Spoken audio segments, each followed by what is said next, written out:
Here we are, 1945. Grandpa's still somewhere in Italy. January 13th. My honey, today your airmail letter of December 31st, postmarked St. Louis, January 3rd, arrived. That's the best service I've had since I've left the States. It will probably never happen again. Regarding pictures of Barbara, I've had 4. The first one I got was washed away with the other personal effects in that freak flood last fall. I think I wrote you at the time that I had lost practically everything then with the clothes I had on. She must really be something by now with 5 choppers of her own. I hope to have that many teeth left myself when I get home. Though I had lost some, thought I'd lost some last night, but hadn't. I walked off a 6-foot drop in the dark, but absolutely no damage resulted.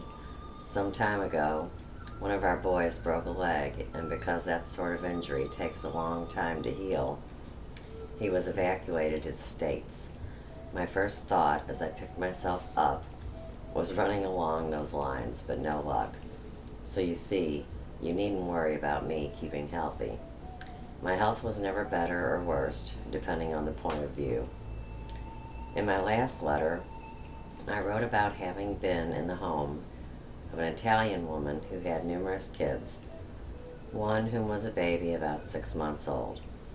Well, there's one less mouth to feed in the village tonight.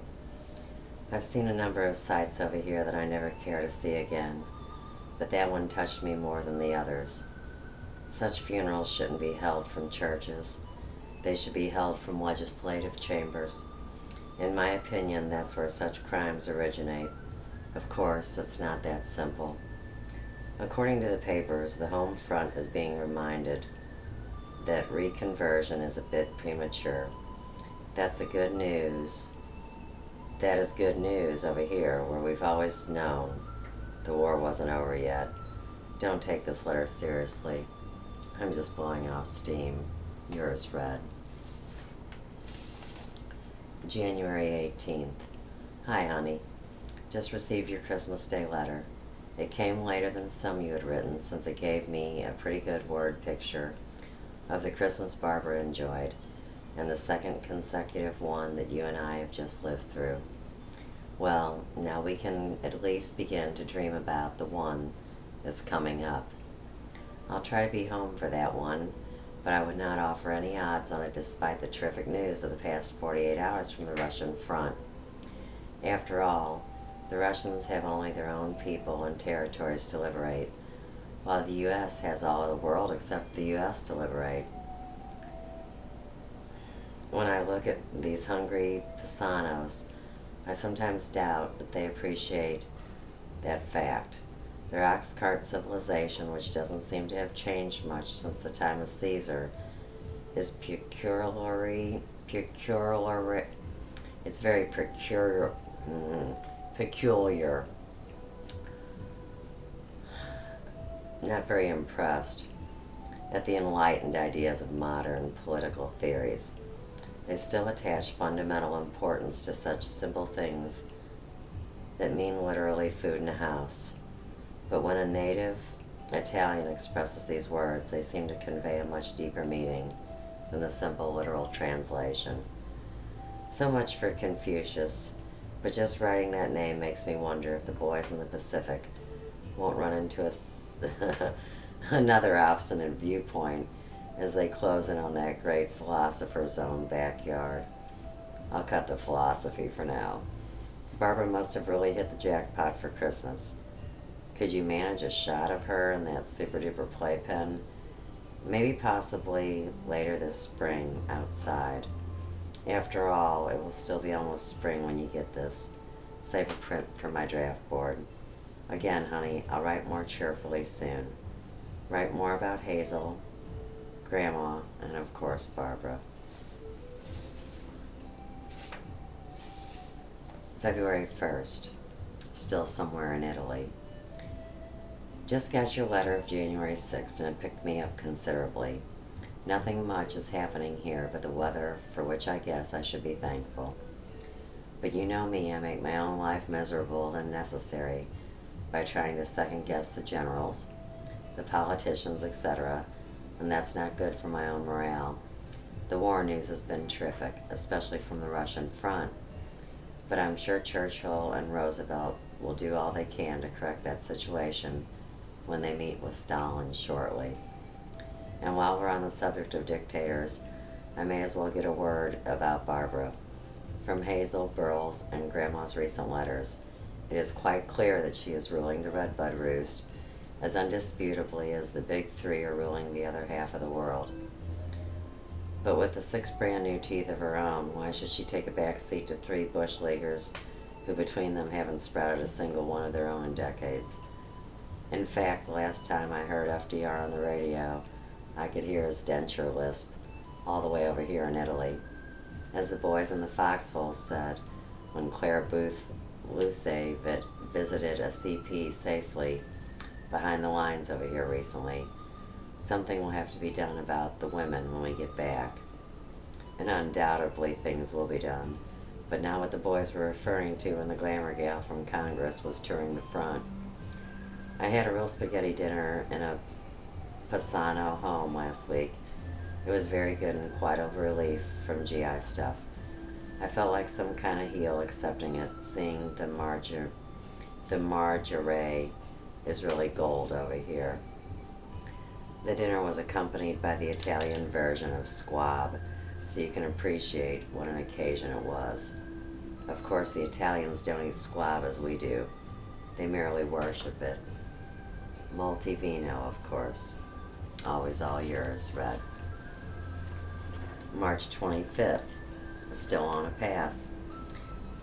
2 letters to you in one day. Now isn't that something?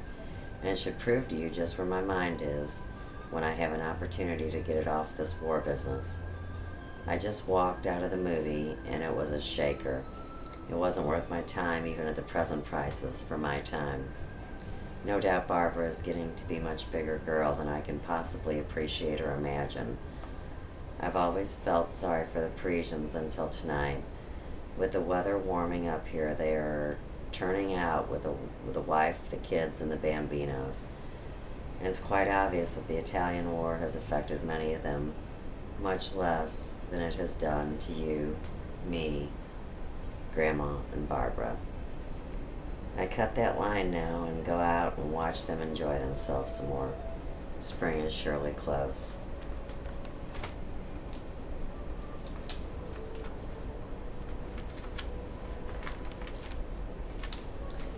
Tuesday, May 8th. Somewhere in the Alps. My honey. Just heard a broadcast on the radio to the effect that the British will continue with the chastisement of the Japanese.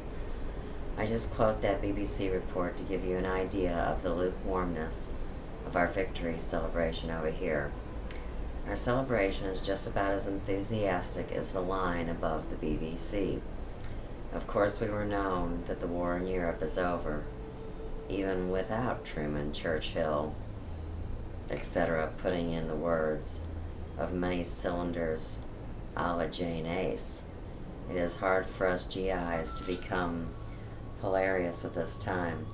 First, our doughboys have receded into the comparative calm and agony of garrison life with all of the spit and polish and irritating discipline that the term implies, with none of the advantages that normally go with it.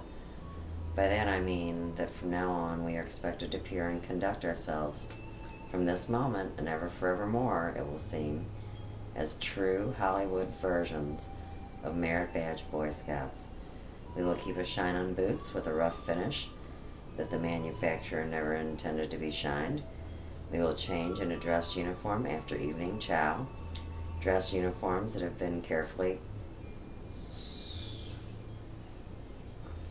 crumpled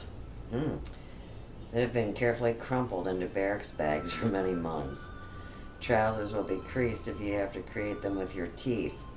You'll be freshly shaved at all times, although bathroom facilities consist of cold, hard spring water and a steel helmet. And you will salute every officer's uniform we see, without regard to what happens to be in it. We are being disillusioned on the matter of relative importance of Jap and German wars. Last week, Hitler was still public enemy number one. Now suddenly we learn that he was second rate. That has been Hirohito all the time. More sour grapes later. Maybe about the point system. All my love to you three. Let's switch books real quick.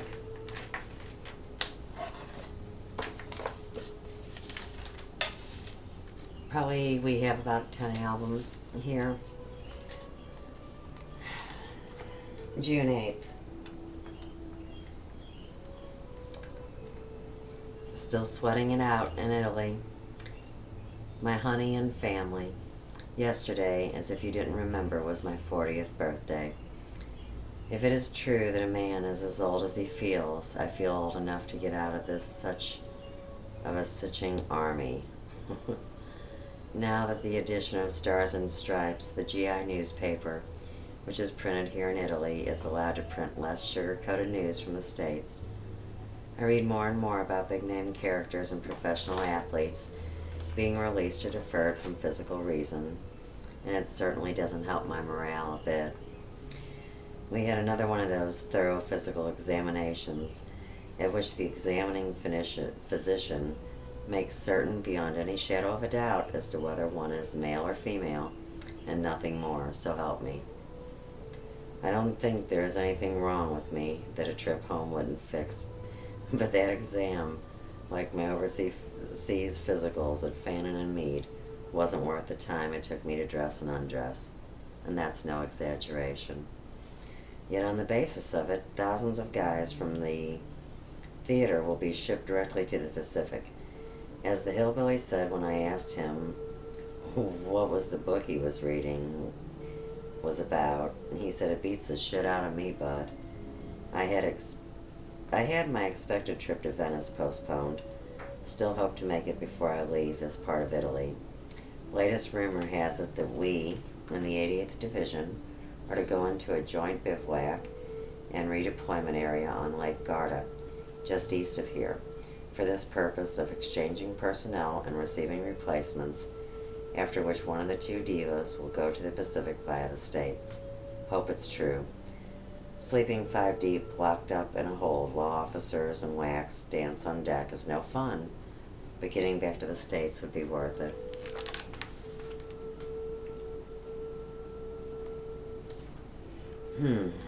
This is a facts and rumors letter. Still sweating it out in Felter. This date on this letter should offset any illusions you may have about entertaining the possibility that I would be home for Barbara's first birthday. Last week I mailed a package containing a couple of cute little baby dresses I picked up in Venice, along with some other gadgets from a town up near the Austrian border. They're a poor substitute for a father and a husband at a time like this, but so far as we are allowed to feel, the war is just beginning. Of course, in a sense, that contains much truth. We here in Italy know how much better than the politicians in Washington then the going in the Pacific will get tougher, the closer they come to Japan.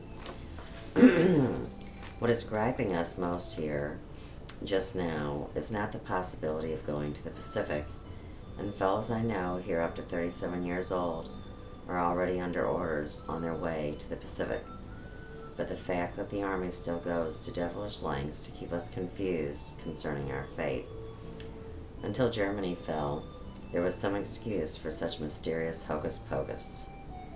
Now there is absolutely none except the obvious fact that the military and political geniuses who control every moment still don't know themselves what they are going to do the next moment. So obviously, to release any of their paper plans in advance might cause embarrassment the next day to brass hats who are supposed to know their business. I won't dwell on that subject. You know how I feel about it without my continuing.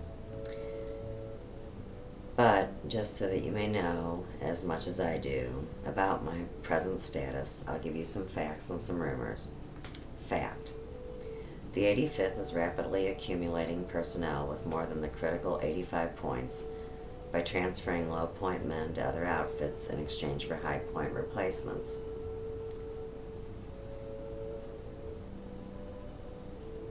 By that process, we have had about a 50% turnover in the past 10 days. Fact.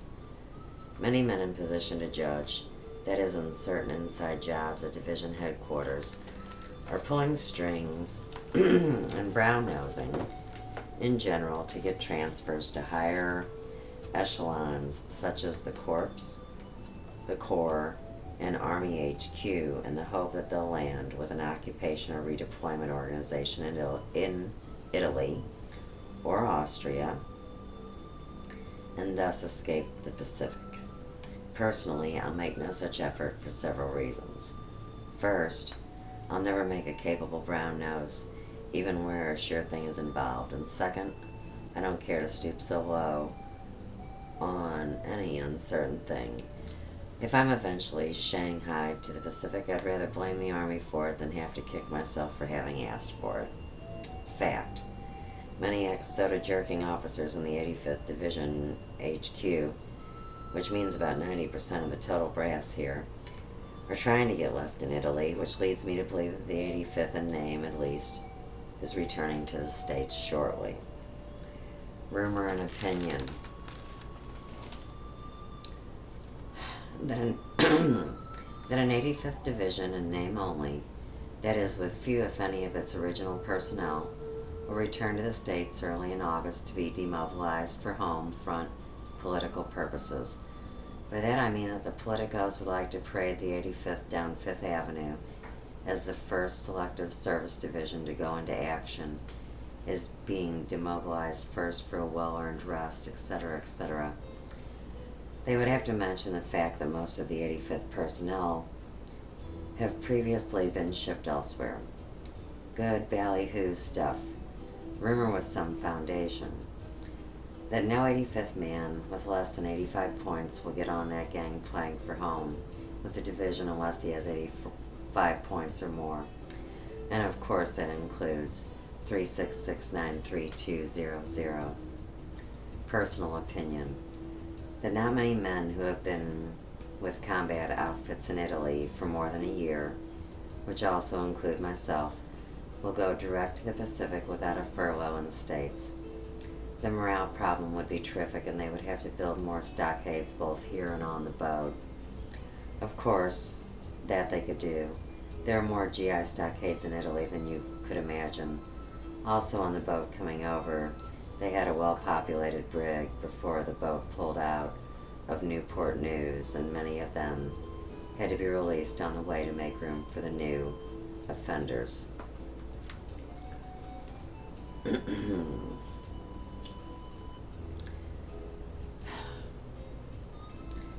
I'm looking at a picture right here of Fairgrounds Park over in Illinois when all the kids used to play in kayak. Just kind of looking at that. And it says in one of the letters you told me about the Bauer kids fishing in Fairground Park. It's really a small world. Just before I read the letters, I had strolled into the Ted Cross Club here and stumbled onto a St. Louis Post-Dispatch rotograver section that contained pictures of St. Louis kids doing just that, fishing in Fairmount Park. It really brought back memories. Confirmation of spirit, huh?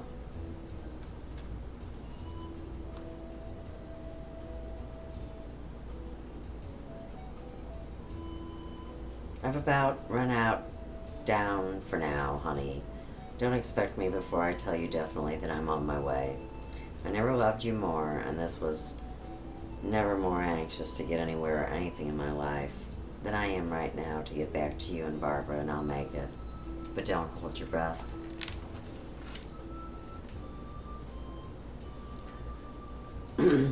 This is funny. Now, this is a letter that my grandpa is writing to Graham. And it says, "Congratulate me. I just received the cable informing me that I am the papa of a little girl named blank Hazel Mitchell. Inasmuch as I am a naturally modest person who does not care to take 100% credit for any of my creations, and in acknowledgement of any contributory effect which may have been furnished by the party of the second part, I have generously left 1/3 of the namespace blank above, and invite you to fill in the missing link. Modest Mitchell, they called me in those days. You'll naturally be interested in knowing that I survived the ordeal in fine shape, and medical science may now add another name to their list of miraculously surviving fathers. So that the scientific value of my experiences may not be lost to posterity, I am setting forth my case history in detail. June 25th. Labor pains begin. Patient irritable. Sedative administered. June 26th. Labor pains intensify. Patient mean, almost nasty, chain smoking cigs. June 27th. Cigarettes fail to satisfy. Patient taken to cigars. June 28th. Cigar treatment inadequate. Patient taken to vino. Dago red. June 29th. Patient has hangover, drowns it in cognac. June 30th. Hangover now terrific. Experimenting with kerosene. July 1st. Treatment successful, mission now accomplished, but patient in coma.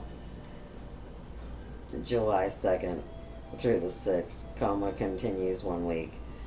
Patient receives cable, recovers consciousness. CO recommends swim in salt water, followed by Red Cross donuts and a muddy GI coffee. Recovery complete. Incidentally, how did you feel during it all? Write details of reactions of mother and offspring in detail, so that medical reports will be complete. Tell everyone that Papa says hello with complete and magnificent nonchalance.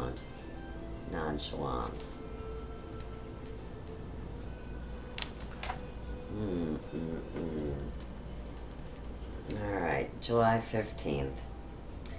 Geographically, I'm a bit closer to home than I was in my last letter, but the few miles actual difference is small consolation.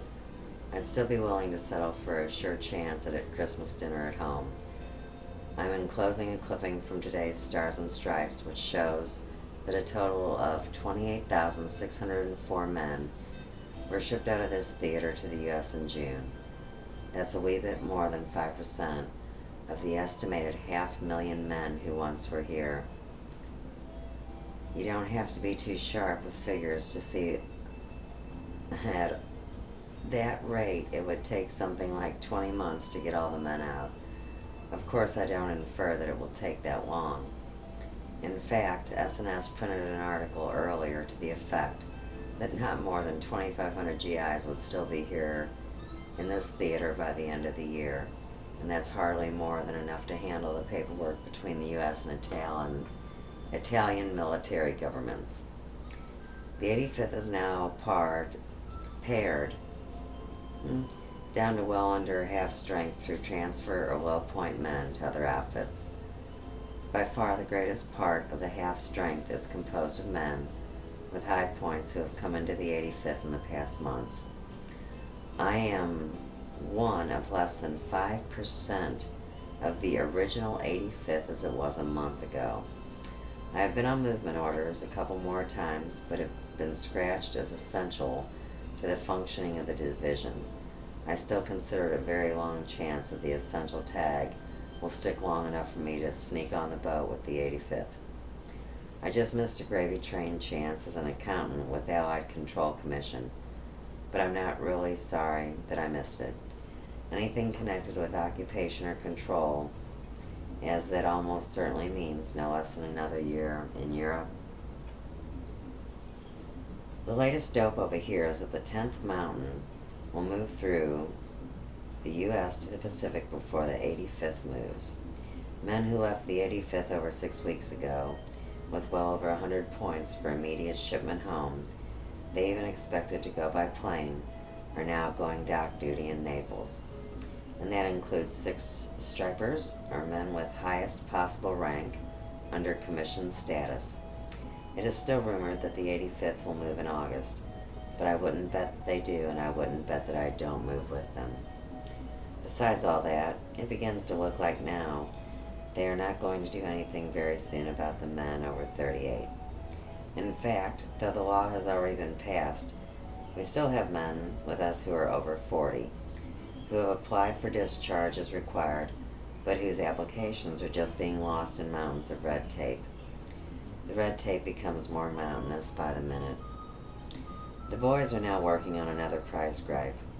They are now sending over civilians on civil service status as inflationary rates of pay, many of them guys who escaped the Army as 4Fs to work at all sorts of odd and unnecessary jobs, alongside soldiers who had long been doing the job in uniform at Army pay and under Army discipline. The 4Fs weren't good enough to do the jobs in uniform at Army pay when the shells were still flying, but they're able to handle them now at civilian pay and away from Army discipline now that Italy is a more healthy place to live in. Interesting how it all works, isn't it?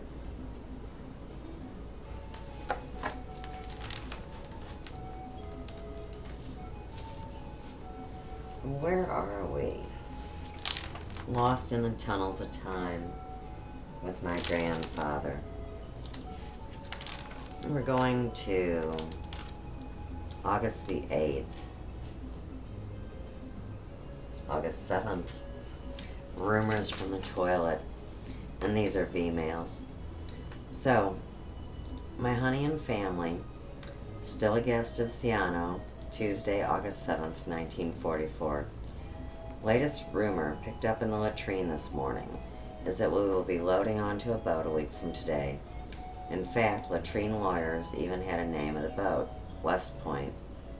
In fact, latrine lawyers, if true, will be traveling on one of the biggest and fastest of troop transports, though it is not in a class with former luxury liners converted to the service of transporting troops.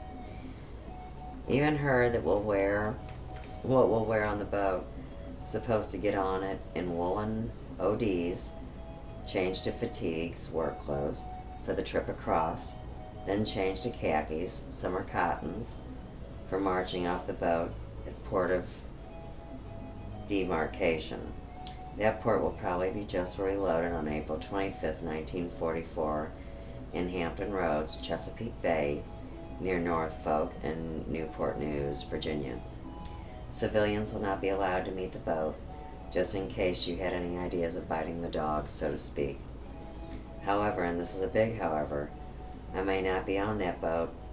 Being still at the 85th at this late date is a point very definitely in my favor. But until I see the prudential sign on the Rock of Gibraltar go by, on my right this time, I'm not laying any bets. I'm just that skeptical about Army methods to feel that even if I load on at Napoli, I could still be dropped at Marseilles or Toulon in South France, both of which are now huge staging areas for the Pacific. So if I see the Rock, I'll feel I'm on the way. More later. I hope not later than the 14th. August 8th. We're really getting ready now. Today they took away my typewriter for crating, and I was mad. Just as mad as when they took my rifle about a week ago. They've also taken our steel helmets, leaving only one helmet per 10 men in tent for shaving and washing. I'm really beginning to believe that I'll make the boat. Part of another division has moved in on us and we're supposed to ship with us. They had been told they will board on boats Sunday. I hope that just means that they are going to ride the basement of our boat, rather than they are pulling out ahead of us. It could mean either. If we move on one big boat, it will take several days to load all of the men into it. Whoever moves aboard first gets the underwater line holds. Personally, I'd rather sleep topside. That is on an open weather deck. Below you get a canvas shelf to sleep on. But God, what suffocation you endure.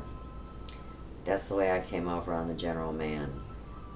And though I was lucky in hanging an air vent just opposite my bunk, I got pretty tired of trying to sleep while leaning halfway out of the bunk in order to try to get my nose into the air vent. From Iran to Naples, I slept in a weather deck of a converted British liner, and though the steel deck was harder than a bunk, the fresh air was worth it. I made a duty trip into Caserta yesterday. The huge palace of Italian kings there is now occupied by Allied Forces HQ. You spoke of the colored problem in St. Louis. You should see the really big colored brass there. German POWs dressed neatly like GI personnel there, except for practically invisible PW on back, have the run of the town. I stopped in a civilian barber shop for a haircut, and the Italian barber thought that I was a prisoner because I was wearing woolens and combat boots while the Jerrys were in cotton khakis. How about your furlough? More tomorrow.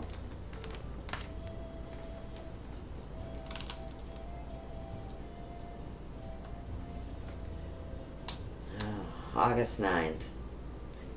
Last paragraph. The news of Russia declaring war on Japan and the news of a new atomic bomb, even if only half-truth, should make a difference of some months in my personal liberation and Charlie's. It should be tough for our politicians justifying more than a 7 million man army after Russia has so unmistakably made it clear that wholesale American landings are neither necessary or desirable on the Asiatic mainland.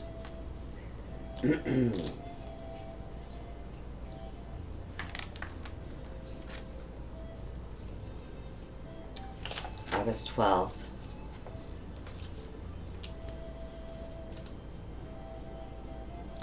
My honey and family. Still a guest of Ciano, but about to via roughly scram.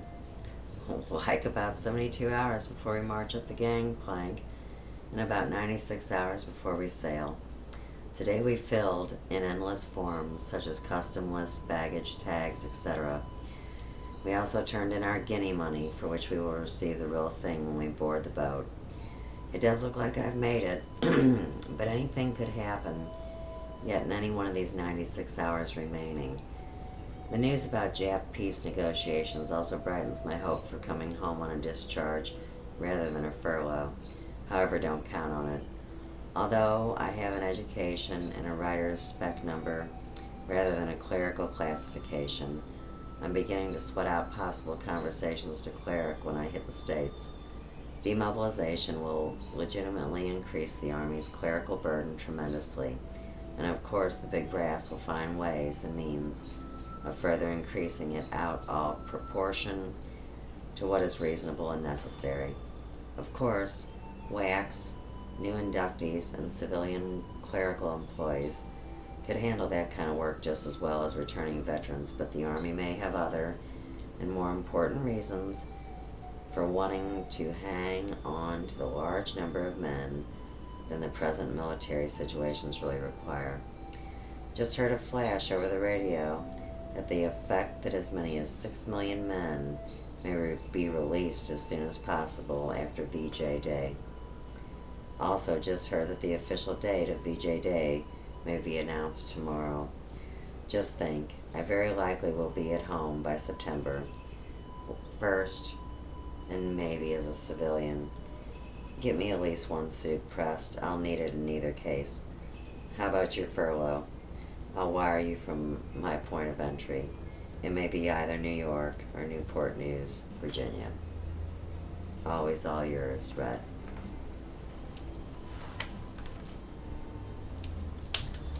Last letter from Italy. Honey, this is definitely the last letter you'll be getting from me until I call or wire you from wherever I land in the States. We learn here at 4 a.m. tomorrow to board ship at Naples. We sail out the West Point sometime Thursday night. We do not travel in convoy, no zigzagging, so we should land at either Newport News, Virginia, or New York about August 23rd. 48 hours for red tape at the point of I don't know what, the point of some station and again at JB at Fort Sheridan, and another 24 to 48 hours transit time. I should be seeing you no later than August 31st. Whatever the Army's plans are for me now, it can't be long until I, once again, just plain Mr. Mitchell, alias the boss, but whatever refers to me as Sergeant Soldier or by any other military title is in for a scrap. That's just a peaceful citizen speaking. Then you can begin to devise your time to Barbara's mother, being Mrs. Mitchell, solely and exclusively. Don't forget, I want my introduction to Barbara to be a very exclusive affair. I'll let you know where and when you are to meet me. Hope Charlie makes it soon. Always all yours, Red. He had earlier talked about a little boy that was terrified because he didn't know his daddy when he came home. And that's the postcard that was sent. And also a picture of my grandpa there with my mom. Some beautiful postcards, photographs, lovely things from overseas. So that's the war, guys. And like we had said, my grandfather was the managing editor of the paper. So here's some pictures that are coming home for everybody. Custer Combat here again. I appreciate everybody sitting through this. In the last part of the YouTube, part 5 on War No More, I'll be going over some different pictures and things and some synchronicities that I feel are very relative in the healing of not only my family, but in the collective group. And really, is there anybody that wants war anymore? I don't think so. With that, peace and love and light from the Big Yellow House, 3rd Cosmic Ray, St. Louis, Missouri. Good night.